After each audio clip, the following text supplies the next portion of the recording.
Selamat datang di podcast perdana Ngaji Budaya bersama Bidang Seni Budaya DPD PKS Kota Malang bersama saya Mas Ulum. Assalamualaikum Sobat Budaya. Pernah nggak sih kita ngomong anjir keren banget atau anjay sih itu tanpa mikir panjang? Hari ini kita nggak mau ngejudge, tapi kita cuma mau mikir bareng. Bahasa gaul itu cuma ekspresi atau sebenarnya lagi membentuk budaya kita.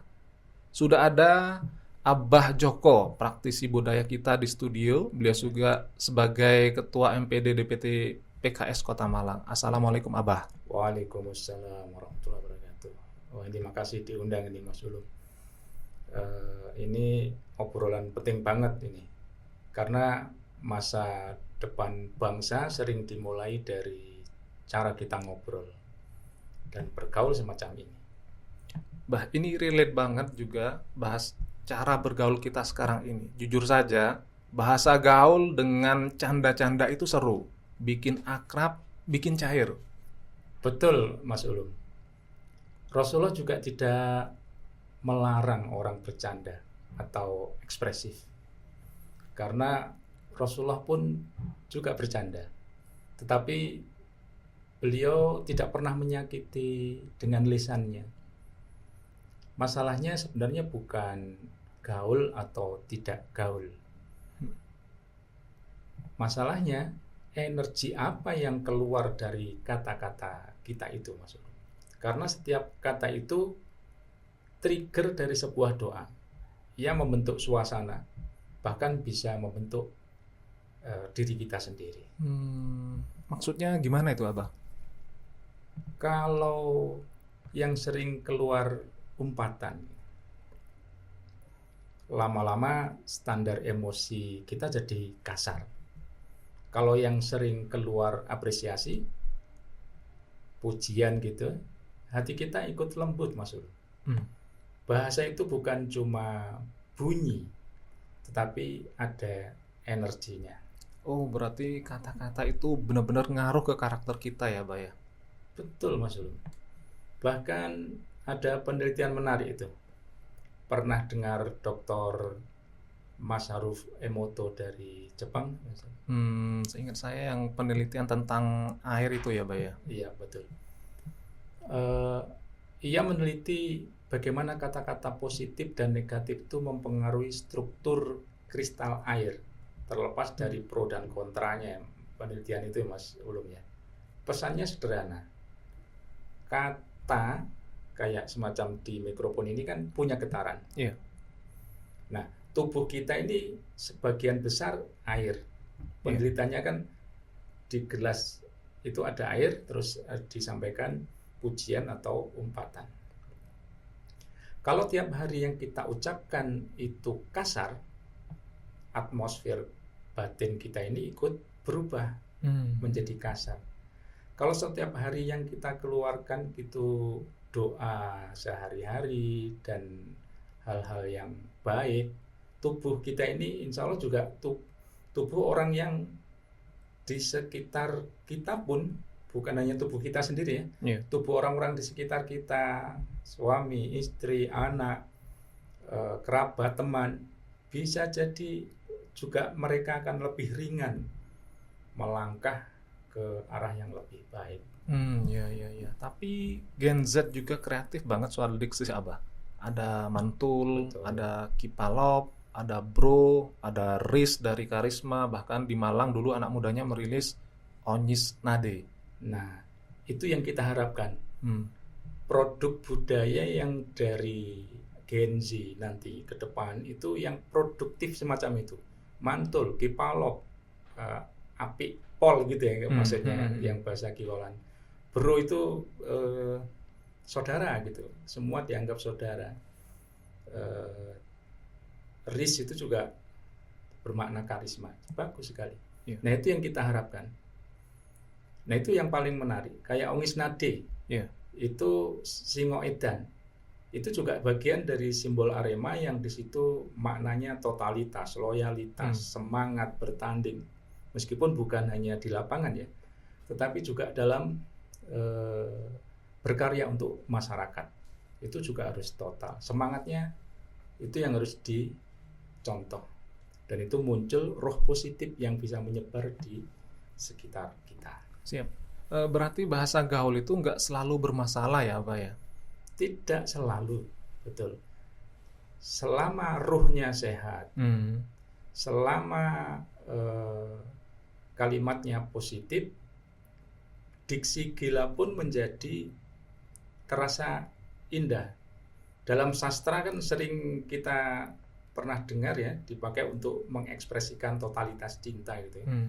Aku tergila-gila pada dia, itu maksudnya kan cinta banget gitu. Dan itu menunjukkan kesetiaan, masih dalam konteks ekspresi dan bukan makian. Dan itu yang harus kita pilih gitu. Siap, Bah. Kalau kata yang asalnya dari makian, gimana? Misalkan tanda petik ya, anjing itu yang diplesetkan jadi anjir gitu. Nah, itu yang karena itu sudah terlanjur viral dan sudah terlanjur menjadi produk budaya modern, ya kita terima saja gitu ya. Nah, ini yang bagi kita yang kita perlukan adalah kesadaran. Ya. Walaupun diplesetkan, tetap ada ruh asal katanya itu. Ia lahir dari ekspresi kemarahan, makian gitu ya. Tetapi alhamdulillah bahasa itu hidup, maksudnya tidak pakem terus gitu ya. Iya. Makna bisa berubah sesuai dengan waktu. Kalau sudah menjadi diksi umum dan maknanya berubah, apalagi sudah tidak tertulis tanda petik anjing gitu ya, maka kembalinya ke niatnya, Mas Ulum. Oh gitu, jadi semua tergantung niat saat ngomong ya, Pak ya? Betul. Iya. Tergantung nawaitunya, Iya. untuk apa. Mau merendahkan orang, ya berarti negatif.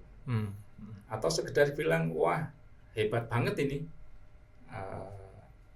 Maka dalam Islam nilai ucapan itu bukan cuma pada bunyinya, tetapi juga pada maksudnya. Siap. Sekarang kan semua serba viral ya, Pak ya, cepat banget berubah gitu. Nah, itu tantangan kita bersama, Mas Ulum. Iya. Tapi yang perlu dibedakan, viral itu urusan algoritma. Nilai, value itu yang urusan peradaban, itu urusan kita yang harus sebagai anggota dewan, sebagai tokoh, itu yang harus bisa ikut mengarahkan anak-anak kita. Iya. Dulu leluhur kita punya budaya komunikasi yang mendidik, yang harus kita contoh. Misalkan contohnya ya, pantun. Gitu. Iya, pantun.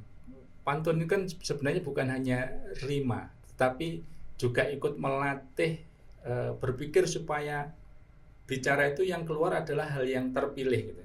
Iya. Ada strukturnya, dan situ ada jeda.